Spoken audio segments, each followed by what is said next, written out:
안녕하세요. 힐링 여행자입니다. 여러분들은 현재 어떤 집에 살고 계십니까? 보통 보면 집을 새로 사게 되면 열의 여덟은 아파트를 산다고 합니다. 그러니까 집을 사는 거, 매입하는 거를 말씀드립니다. 집을 살 때, 매수할 때 보통 80% 정도가 아파트를 산다고 합니다. 또 현재 월세든 전세든 내 집이든 주거 형태는 반 이상이 아파트에 살고 있다고 합니다. 아파트에 살면 좋죠. 모든 시설이 좋으니까. 또 1급 좋은 회사들 건설업체에서 줬으니까. 또 동마다 또 단지 자체에 차단기가 다 설치되어 있죠. 외부 차량 잘 못 들어오죠. 또 경비원이 있죠. 그러니까 경호관리 아주 잘 되어 있습니다. 빌라에 사는 사람들 많아요. 또 집을 내놨는데 집이 잘 안 팔려요. 빌라에 살고 계신 분들 많이 계시죠. 보통 아파트를 사거나 빌라 같은 경우는 주로 집합 건물이라고 하는데, 집합 건물에는 대지 지분이라고 있어요. 대지 지분이 상당히 중요합니다. 그런데 아파트도 중요하지만 특히 빌라는 대지 지분을 꼭 보고 매수를 하시기 바랍니다. 대지 지분이 넓을수록 빌라 가격이 똑같은 동네의 빌라라더라도 대지 지분이 넓을수록 비쌉니다. 또 어떤 걸 염두에 두셔야 되나 하면, 재건축, 재개발이 되면 그때는 대지 지분으로 계산을 하고, 예를 들어서 내가 살던 빌라, 이 동네가 재개발이 돼요. 그러면 그 빌라마다, 집집마다 대지 지분이 몇 평이냐에 따라서 분양 신청을 할 거 아닙니까? 조합원. 아파트를 짓게 되면 85제곱미터, 그러니까 저는 항상 전용 면적 기준으로 말씀을 드립니다. 30평형대도 있고 20평형대도 있고 가끔은 40평형대도 있어요. 한 단지에 재개발을 하게 되면. 그러면 30평형대가 항상 인기가 제일 높습니다. 그러면 조합원이, 그 동네 재개발되는 사람들이 너도 나도 30평형대를 신청할 거 아닙니까? 조합원이라고 내가 신청하는 대로 다 되는 게 아니에요. 만약에 100가구예요. 그러면 100가구 이상이 신청할 거 아닙니까? 그러면 주로 무엇으로 판가름이 나나 하면 대지 지분이 많은 사람한테 우선권을 주게 됩니다. 그런 걸 염두에 두셔야 돼요. 그리고 같은 빌라더라도 대지 지분이 넓을수록 가치가 더 높아집니다. 당연히 더 비싸집니다. 재건축과 재개발, 재건축보다는 일반적으로 보면 재개발이 수익성이 더 좋습니다. 재건축과 재개발은 차이점, 제가 이미 다 말씀을 드렸습니다. 지난 영상에서 다 말씀드렸기 때문에 이거는 제가 생략을 하겠습니다. 빌라를 살게 되면 솔직히 장점보다는 단점이 더 많죠. 단점 우선 제가 말씀을 드릴게요. 환금성이 떨어져요. 환금성이 무엇이냐? 내가 현금화를 해야 돼요. 빨리 집을 팔아야 돼요. 아파트가 빨리 팔립니까? 빌라가 빨리 팔립니까? 당연히 아파트죠. 그래서 아파트에 비해서는 환금성이 떨어지는 것이 단점입니다. 또 제대로 매매 가격을 받지를 못해요. 아파트는 20년, 30년 오래되더라도 떨어져도 조금 떨어지든지 보합세든지 조금 올라갑니다. 그런데 빌라는 오래될수록 이게 가치가 점점 떨어집니다. 그러한 차이들이 있어요. 또 생활을 해보시면 알겠지만 쓰레기 처리, 분리수거 이런 것이 아파트에 비하면 훨씬 부족하고 불편합니다. 빌라 사시는 분들은 집집마다 틀리죠. 나는 우리 집 너무 좋아요. 분리수거 너무 잘 돼요. 주차도 아주 편해요. 그런 데도 있죠. 저는 모든 빌라를 말씀드리는 건 아니에요. 그러니까 혹시라도 빌라에 살고 계신 분들은 섭섭하게 생각하지 마세요. 일반적으로 말씀을 드리는 것입니다. 빌라도 보면 옛날에 진 빌라나 우풍이 세고 누수가 심하고 요즘 빌라는요, 그렇지가 않아요. 그래서 요즘 빌라는 좋은 곳이 상당히 많이 있습니다. 그러나 아파트에 비해서는 장점보다 단점이 많기 때문에 가격도 반 이하고 같은 평수더라도 아니면 반 정도 된다든지 이러한 현상이 일어나죠.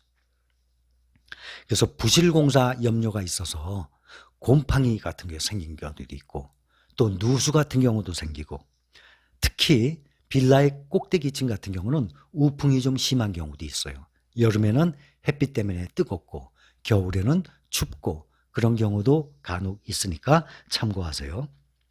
그리고 빌라를 선택을 하시게 되면 이왕이면 대단지 가까운 쪽 대단지 주위에 빌라의 전세를 얻거나 사시더라도 그런 빌라를 사시게 되면 아마 도움이 될 거예요. 왜냐하면 대단지 아파트 같은 경우는 시설이 다 돼 있거든요.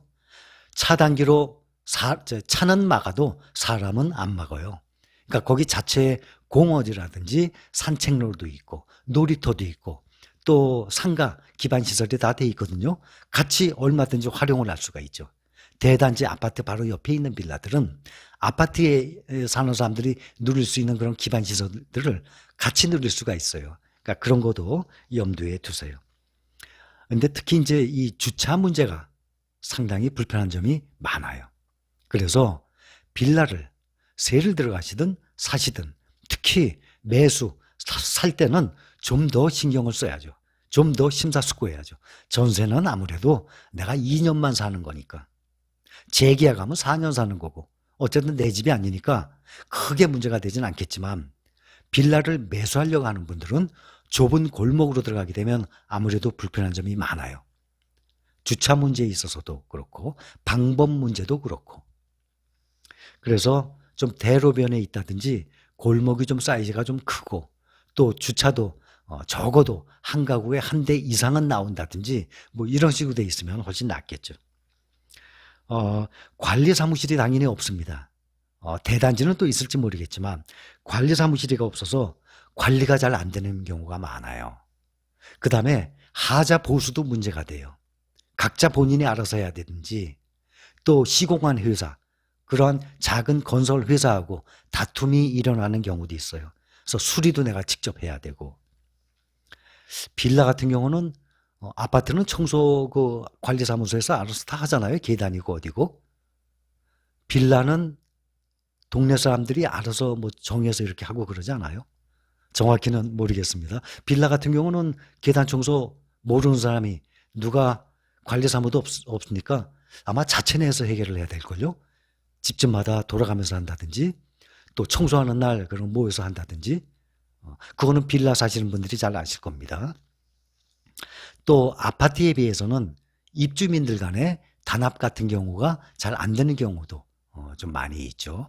아파트는 뭐 부녀회 또 뭐 동자치 뭐 이런 식으로 다 돼 있잖아요. 또 하나 요거는 참고 또 하세요. 아파트 같은 경우는 가격이 딱딱 정해져 있어요. 거의. 그래서 얼마에 판다 그러면 싸게 내놨네. 금방 알아요. 평균가가 얼마고 보통 아파트 담보대출을 해주게 되면 각 은행마다 어디를 기준으로 하는지 혹시 아세요? 국민은행에서 시세가 나옵니다. 어떤 은행이든 간에 대출을 해줄 때는 국민은행에서 시세가 나오는 것을 보고 그거의 일반 가격, 가운데 가격을 중심으로 방이 몇 개면 뭐 빼주고 뭐 이런 식으로 하지 않습니까? 국민은행에서 나오는 것을 기준으로 합니다. 그런데 빌라는 가격 형성이 어떻게 되어 있는지 현재 내가 살고 있는 빌라가 얼마인지 얼마가 올랐는지 알 수가 없어요. 그런데 세월이 가면은요 5년 10년이 지나면 아파트나 빌라나 가격은 올라가요. 집은 떨어지질 않아요. 왜냐하면 집 짓기 위해서 자재비가 올라가죠. 또 집 짓는 인건비들 올라가죠. 무엇보다도 땅값이 올라가기 때문에.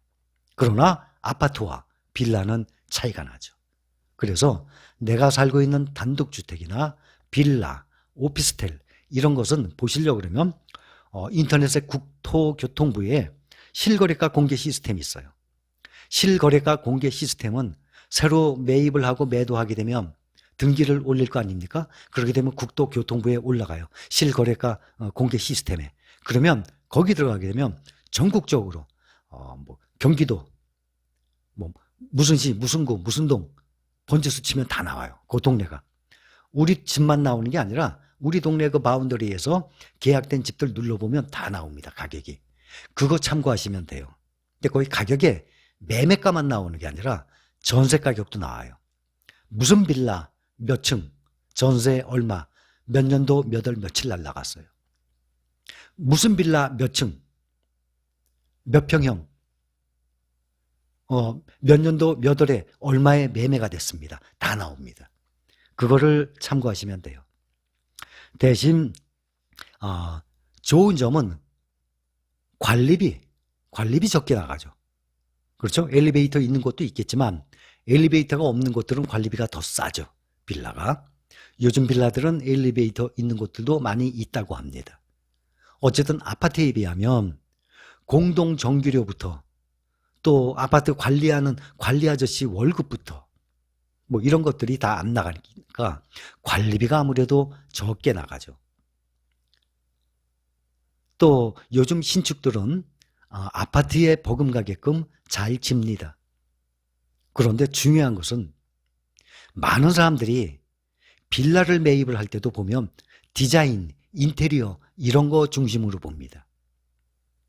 요즘은요, 시대가 발전을 해서 빌라도 가보면요, 아파트 버금갑니다. 실내 디자인 정말 잘 해놨습니다. 인테리어. 그런데 그거를 보시면 안 돼요. 제 영상들 중에는 전원주택 구입할 때 어떠한 것을 봐야 되는지 1편부터 3편까지 자세하게 올려드린 게 있습니다. 그거를 참고하세요. 왜냐하면 일군 업체, 제가 말씀을 드렸듯이 아파트들, 브랜드 있는 아파트들은 실력이 좋죠. 좋은 자재를 쓰죠. 그러니까 믿고 사람들이 다 짓기도 전에 선분양을 합니다. 아파트는. 짓기 전에 분양을 해요. 믿고 사는 거죠. 그 분양 경쟁률 엄청납니다. 그런데 빌라는 짓기 전에 분양하는 게 아니죠. 다 짓고 난 다음에 다 지어진 집을 보고 사는 겁니다. 그렇죠? 미리 짓고 난 다음에 후 분양을 해요. 빌라는. 그래서 빌라 같은 경우는 매입을 할 때 무엇을 봐야 되는지, 창호라든지 마루라든지 주방에 그 메이커 싱크대가 들어갔는지, 변기라든지 뭐 그 계단이라든지, 제가 전원주택에 대해서 설명을 다 해드렸거든요. 또 말씀드리긴 그렇고 그거를 참고하시면 도움이 될 겁니다. 또 하나, 빌라에 전세 입주하시는 분들 계세요. 많이 계실 겁니다. 빌라에 전세 생활하는 것은 찬성합니다. 아파트 매수를 하기 위한 전초 기지입니다. 내가 한 단계 레벨업을 해서 아파트를 매수하기 위해서, 아파트 내 집 마련을 하기 위해서 전초 기지로 활용하기는 아주 좋습니다. 아파트에 세를 사는 것보다는 여유 있으면 아파트 세 살도 되죠. 그러나 좀 더 절약하기 위해서 빌라에 세 살면서 아파트를 사기 위해서 전초 기지로 삼고 돈을 모아나가는 것도 현명한 방법이에요. 대신 꼭 알아두셔야 될 것이 있습니다. 세를 들어가게 되면 빌라는 아파트에 비해서 가격이 많이 쌉니다. 경매 같은 것도 생각을 하셔야죠. 대출을 얼마 받았는지 꼭 확인을 해야 됩니다. 아파트는 경매가 넘어가더라도 아파트 시세에서 경매 가격이 조금 다운됩니다. 빌라나 단독주택은 경매에 넘어가게 되면 가격이 많이 다운됩니다.